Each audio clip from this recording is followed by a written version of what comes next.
You know, given how we performed as an offensive team throughout the year, and it's not to take anything away from their pitching, but I think there was no more than one run we were able to score in any one inning. You know, the inability to maybe string some hits together, generate the bigger inning, that wasn't there. So, and that puts us in a spot where we are today.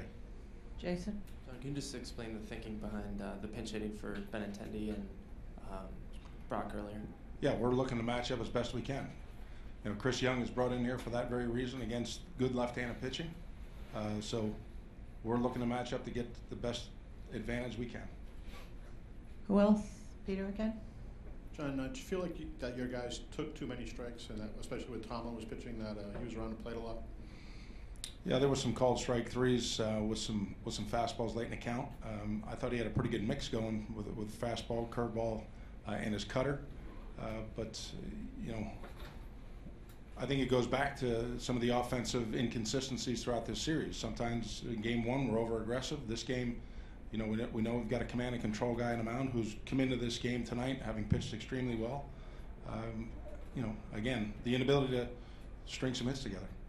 Understanding that you wanted to use Chris against in that inning there, why Benintendi as opposed to maybe somebody else later in the inning? Well, the number of pitches he's throwing, if we wait to get to Jackie in that inning, we may never get there. And then they're going to go to Shaw with the right-handers coming the next inning. So that was the chance or the shot we took with him. He draws the walk, starts, you know, the potential of getting something going. You know, either Benintendi or Jackie is going to have to get an at-bat if that inning gets extended. But if it's not, you know, I'm not going to get left with the pinch hit starting the next inning, and then they go to Shaw to lead things off. One more. What was the level of emotion like with David once he comes out and he's in the dugout? Can you describe that scene a little bit? Yeah, you know, you're thinking in the moment, is that the last time he runs off the field if we don't extend things?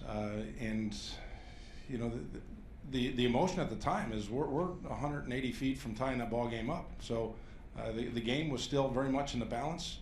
You know, David was doing his best to get the crowd on their feet, which they responded extremely well. You know, it's an exciting moment. Playoff baseball, you're going to get some of those key and pivotal moments late in ball games, and that was one of them. What's next for you and your staff? And did you go into this series feeling like it was a series you should win? Well, I think we looked at every series with the ability to win. I would feel like we've got a very good club. They pitched well, and some offensive opportunities that were there for us. They made some key pitches, shut some things down. You know, anytime you lose a series, it's disappointing.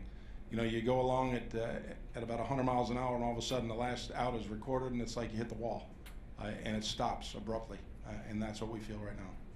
Maureen.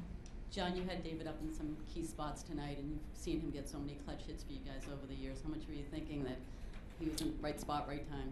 Yeah, Maureen, you know, so many times you think the script is written, and he's just waiting to play his part. You know, he gets a key bit, you know, a good line drive, sinking line drive that Davis makes a good running catch for the sacrifice fly.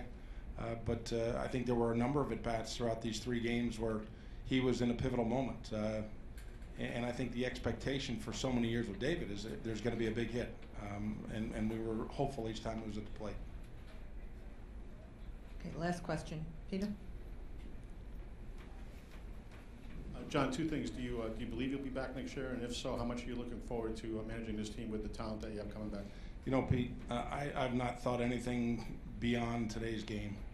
And that's the approach I take every day through 162 games and through the postseason. But given where this team finished last year, there's a lot for them to be proud of. You know, we had a chance to talk right at the end of the ball game. We're AL East champions, and I know that doesn't mean much sitting here right now. But there's sizable and substantial progress that has been made on the parts of so many individual players for us as a team. This is a big stepping stone for a lot of players in our clubhouse. So this team is in very good shape as we move forward.